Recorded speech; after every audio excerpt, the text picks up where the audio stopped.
Guys, sagot. Sumagot kayo, kundi sasaktan ko kayo. Wag, sir. Nanahimik ako eh. Sir, wag po. Okay. So, if goods na tayo dyan, so ayun, close ko na to. Balik ko na to sa umpisa or sa kung ano siya before. Yan. Okay ng forest. So now, submit natin yan. Ganito lang po kami magtrabaho dito. Okay? Water is good, forest is good, nothing else to do, walang building, submit. Okay? Ano to yun? Let's click control. Invalid geometry. Emerge na natin kapag nagkaroon ng invalid geometry kagaya nun. And then, submit, resub. Forest is good. Forest is good. Walang water sa paligid. Ito, maliit na forest lang yan. You can simply ignore. Submit. Okay, fake water. Nasa black part. Delete. Forest is good. Walang building. Submit. Lipat sa kabila. This one, label. Okay, may label. Pero nasa water. Na-label ng system. Pwede na din naman i-ignore yan. Huwag niyo yung problemahin na. No need to fix na rin small errors kagaya nito. We have a 10 pixel error allowance. That is 1, 2, 3, 4, 5, 6, 7, 8 pixel pa lang yan. You can ignore. Okay? This will not be labeled as bridge as well. Huwag itong i-label as bridge. Check nyo lang if the forest is good, if the water is good, if the building is reasonable na yung pagkaka-label, then that is perfectly fine. Submit. Ano ito? Ano ito? Huwag ka sumagot. Solar. Tenured ka. Ay, sino yun? Akala ko si Cabin, sorry ah. Solar. Okay, so for the solar panel, no need to label that. Select, delete. Huwag mag-alala, dinidelete talaga yan. Fake water na nasa black area, anong ginagawa? Delete po. Delete natin. We do not have to retain those labels. Right after that, you can submit. Okay, water. May missing part sa gitna. May missing part din dito. Yung pinakamadaling gawin dito, actually, para maayos, hindi na natin kailangan i-fill per butas ito. No. Madaling gawin, delete this water. Delete those forests. Matitira is blankong area. As you can see yung forest, sarado, di ba? Sarado siya hanggang sa corner. Dito din, sa part din na to, sarado din until sa corner. Delete natin. Click the water attribute and fill those missing part ng water. Diba? Napakabilis. Malinis pa yung pagkaka-fill natin. Delete this fake water and then right after nyan, you can submit. So napakalaking tulong ng filling tool. Delete natin to, hindi na kailangan yan. So for example, sabihin na lang natin yung part na to, missing forest. Yung part na to, missing forest. Example lang to gusto nating i-label. Napakadali po. Use letter S tool, lock natin dito, diretso natin up until here. Click letter Y, click space, click sa loob. And in that way, fill na natin yung part na yan without doing any fudge. Diba? Napakadali. Since hindi na naman missing forest yan, hayaan na natin. Submit. Lipat sa kabila. Okay, fake forest. Ito yung mga fake forest. Ito yung wala na talaga. As you can see, mga wala. Tumbleweed yung mga nandyan, mga basura, or hindi kayo, mga bato. Hindi naman po forest yan. Select that label. Delete that label before you submit your task. Fake forest should be deleted as well. Yung fake na talaga. Yung wala na siyang feeling sa'yo. Ito, fake forest din. Diba? As you can see, this is, I think this is water.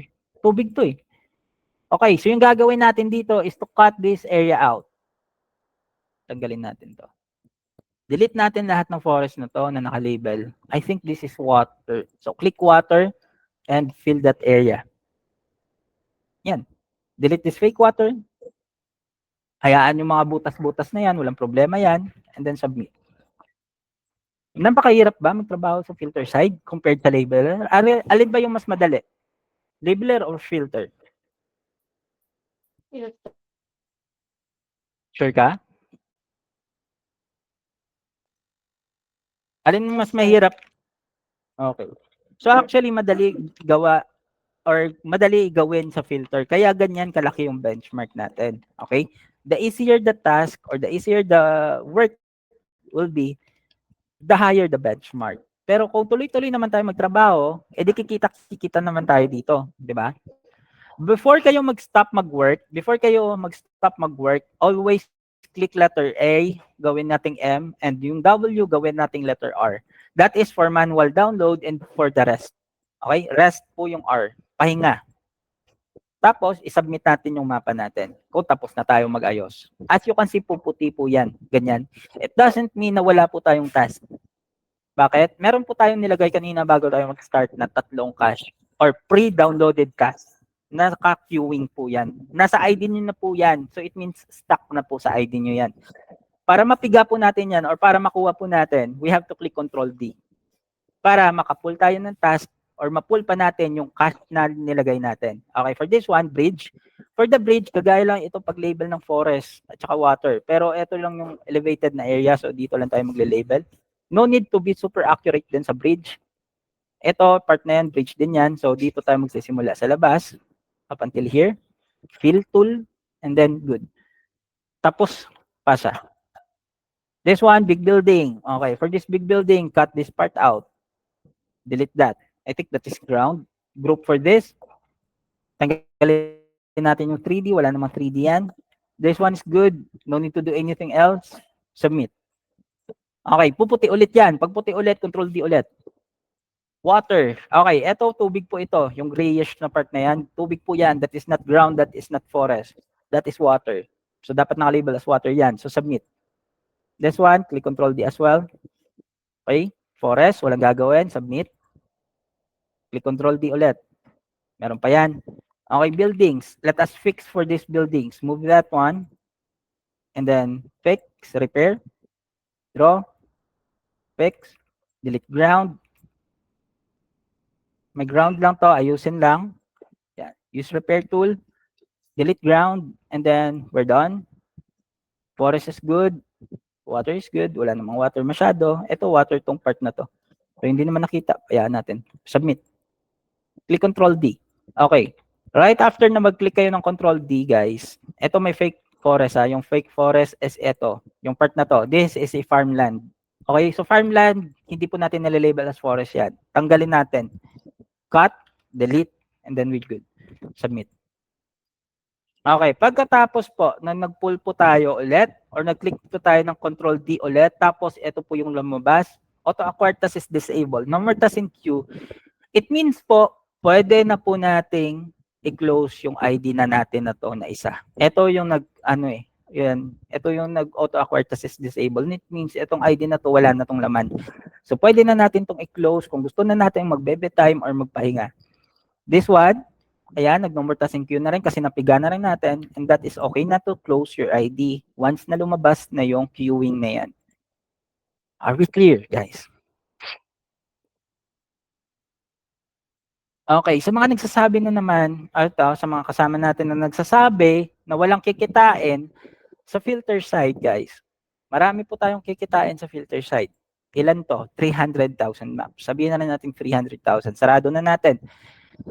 Ilang 300 mayroon sa 300,000?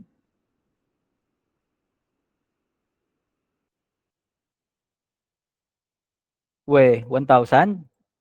100,000. 100,000? 300 times 100K equals, 330. Tama ba? 10,000. Gopols. Hindi, wait lang. Hindi, mali yung calculator yung may mali.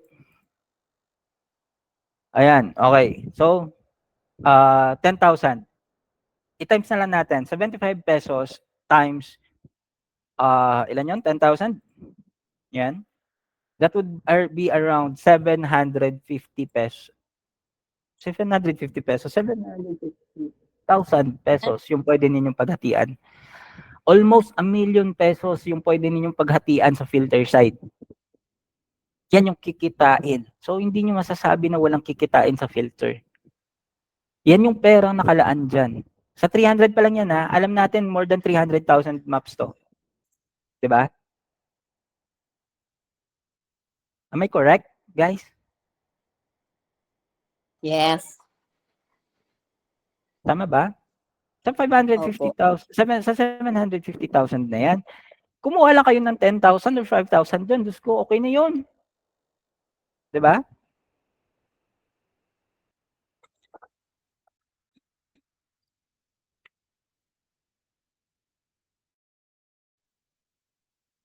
Are we good? Okay na ba? ito yung pwede ninyong paghatian. Habang yung iba kumikita na ng malaki, yung iba dyan nag-eksperimento, yung iba pushback ng pushback, yung iba naman mabagal, ganun.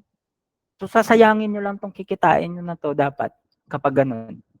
Hindi naman kayo namin tuturuan ng mali. At hindi rin kayo pa-aasahin sa wala. Malaki yung kikitain sa filter.